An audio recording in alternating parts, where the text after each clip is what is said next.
Hello, this is Matt on the Moon Lambo channel, and there's a reason that I say that we don't need hype to feel excited about XRP. There's a lot of hype in crypto in general, not just XRP, but there's a lot of good reasons to be positive.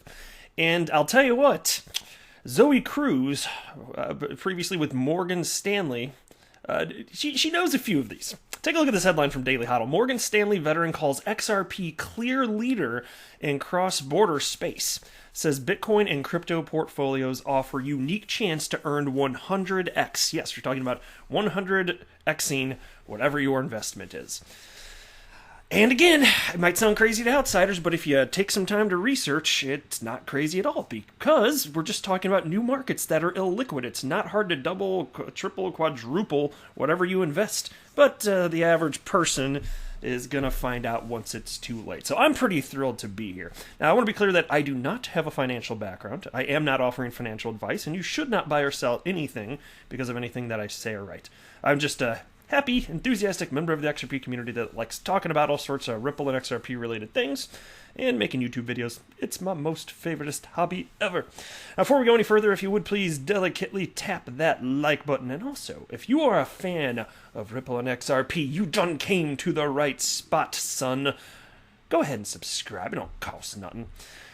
I want to share this with you because on the front of people being ridiculous, I retweeted this. I had to. There's somebody, I don't know who this guy is, Darren of Plymouth. Doesn't matter. This is a real thing. It cracks me up. I retweeted because this made me think about the fringe members of the XRP community that firmly believed that the quantum financial system was going online on September 1st and Swift's last day of operation would be August 31st of this year. They firmly believed it. There were bold claims put out by, what was the guy's name? Charlie Ward, the billionaire oil tycoon. He made these claims, extraordinary claims with literally no evidence. And so I laughed at it, and I pointed out all the reasons it was completely absurd, but this is how humans act. And so here was this, and this just made me think of the quantum financial system nonsense, so I wanted to share it with you. So I retweeted this from Darren of Plymouth, and he's got this little video clip. Feel free to take a look as I'm covering this. But this guy wrote, multiple cameras and witnesses, New Jersey, September 14th, 2020. What is it? And it appears to be a flying saucer in the sky, you can see. So then he wrote, if real, then amazing, hashtag UFO. Please retweet, the truth is out there. Yes, the truth is out there. Do you have the Webernets? Do you have Google? Well, you must, because you just tweeted this damn thing. If you just use Google, you could find out that what you're staring at is not an alien spacecraft. It is the Goodyear blimp. It's hilarious. It's hilarious. So I retweeted this, and I was like, well, it reminds me of all those people that are nuttier than squirrels talking about the quantum financial system and Swift going extinct and XRP being backed by gold, which it literally makes no sense.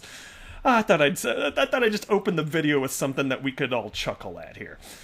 There we go. But into this now. So who is Zoe Cruz? This is the individual that's in the piece from the Daily Hodl. Well, I went and looked this piece up. This is from Ripple Insights, which is Ripple's official blog series, and this is from December 19th, 2017. This is titled, Zoe Cruz Joins Ripple's Board of Directors. And I wanted to just briefly touch on this so that you can understand the degree to which this is a very impressive person. So let's set the table here. Ripple is excited to welcome Zoe Cruz to our Board of Directors. Cruz served as co-president for Institutional Securities and Wealth Management at Morgan Stanley from 2005 to 2007. Prior to that role, she was global head of fixed income, commodities, and foreign exchange. She joined Morgan Stanley in 1982 and was the third founding member of the foreign exchange group. Forbes named her to its most powerful women list for 3 years running, 2005, 2006, and 2007. Following her 25-year tenure at Morgan Stanley, Cruz founded an investment management firm, Voris Capital Management, and was senior advisor at Promontory Financial Group. And today she is founder and CEO of EOZ Global, a single-family office. So I think you guys get the gist of this. And I wanted to set that table so you understand the caliber of person we're talking about when you hear these tremendous things that are in this piece from Daily Hodl. And also shout out to The Rock XRP. Thank you very much for tagging me in this piece along with others in the community. I do appreciate it, sir. And so let's go ahead and look at this piece now. Morgan Stanley veteran Zoe Cruz says XRP is a clear leader in the cross-border payment space. Cruz, a strategic advisor to Ripple, tells the UNC Kennan Institute that XRP is a digital asset that comes with pluses and minuses. And there was a whole video on this, and I did watch this. I encourage you to check it out if you have time. But anyway, here's a quote from it. XRP, the ally it has chosen, and it is the leader in that class, is basically the cross-border payment system. The reason this is an important distinction is the cross-border payment system currently practiced in correspondent banks works fine through the SWIFT system. It's a messaging system. It works fine if you're Morgan Stanley sending $1 billion to Goldman Sachs or to Citigroup. I want to pause right there before I cover the rest of this particular quote here. Because I like that she's coming at this from not a place where she's just so excited and hypey and this and that. No. She's coming from the place that I always want to come from, which is, she has decisions that are informed based on facts grounded in reality. And that's why I stated at the beginning of the video, we don't need hype. There's so much awesome stuff going around here. So when she cites the rest of what I'm about to cover here, she's critical where it makes sense to be critical of XRP and Ripple and crypto. And that's how it should be. It needs to be okay to point out potential threats and problems. Because I'll tell you what, as an XRP holder, if there is something that I've missed or something terrible happens, I don't want to keep my head in the sand. I want to know. Would you not want to know if there's something genuinely terrible about Ripple or XRP? I want to know. And so it needs to be okay to have those types of discussions. Now, from my perspective, everything looks incredible, which is why I continue to put my worthless fiat dollars into XRP, because I think there's a tremendous opportunity for return. I still admit it's risky, and I could be wrong, but I'm very confident, and so I'm voting with my dollars, and I'm happy to do so. Because I'm Mr. XRP Bull for a reason. I could not be more confident here. But then she continues here. Here's the rest of her quote. If you're a small basket weaver in Nigeria, not so good. And she's talking here about the idea of sending money cross borders. So the cross-border payment system where XRP was designed for, literally instantaneous, nanosecond transaction time for very high volume, low value business, where you can send $200 to the woman in Nigeria. That's an idiosyncratic plus.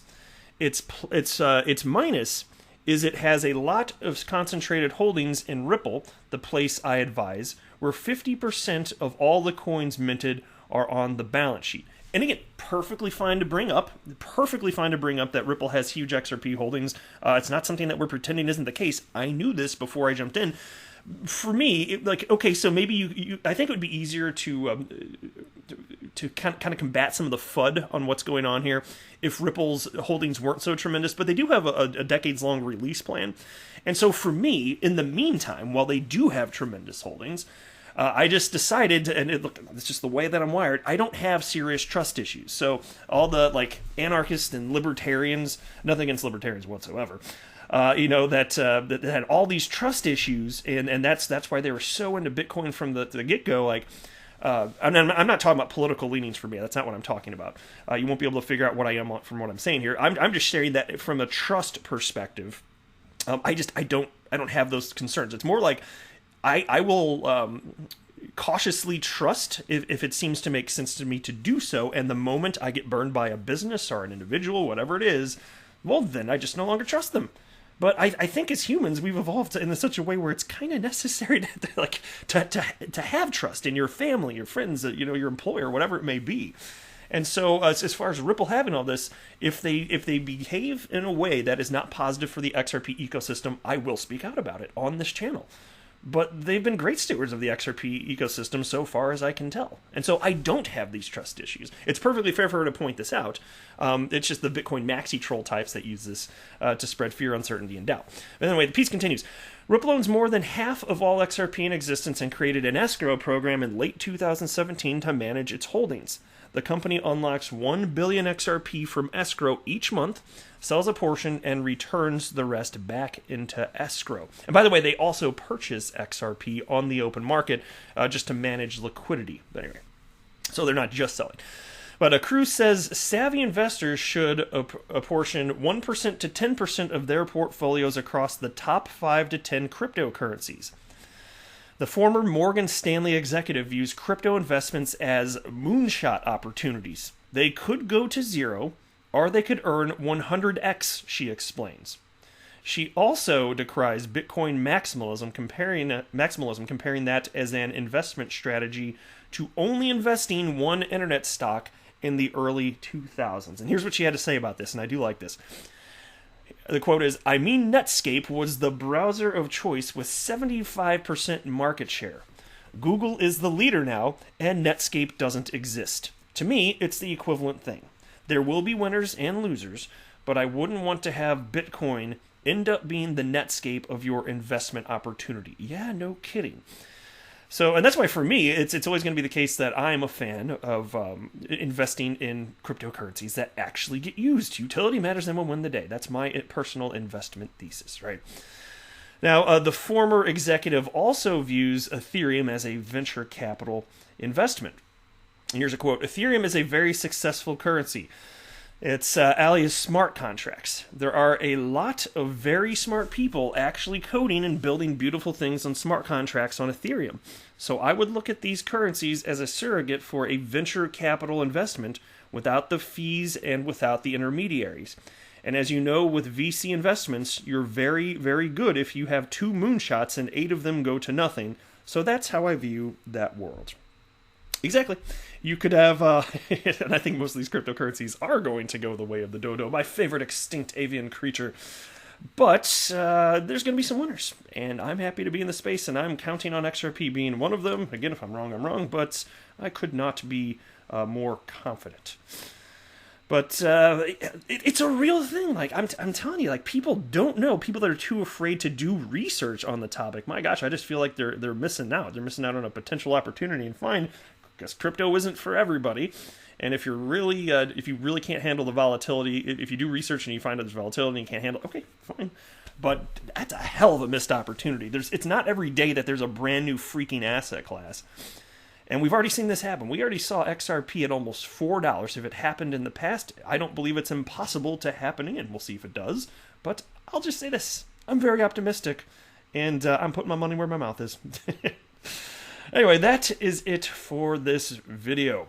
I am not a financial advisor. Do not buy or sell anything because of anything that I say or write. That would be a very, very, very bad idea. Until next time, to the moon, Lambo.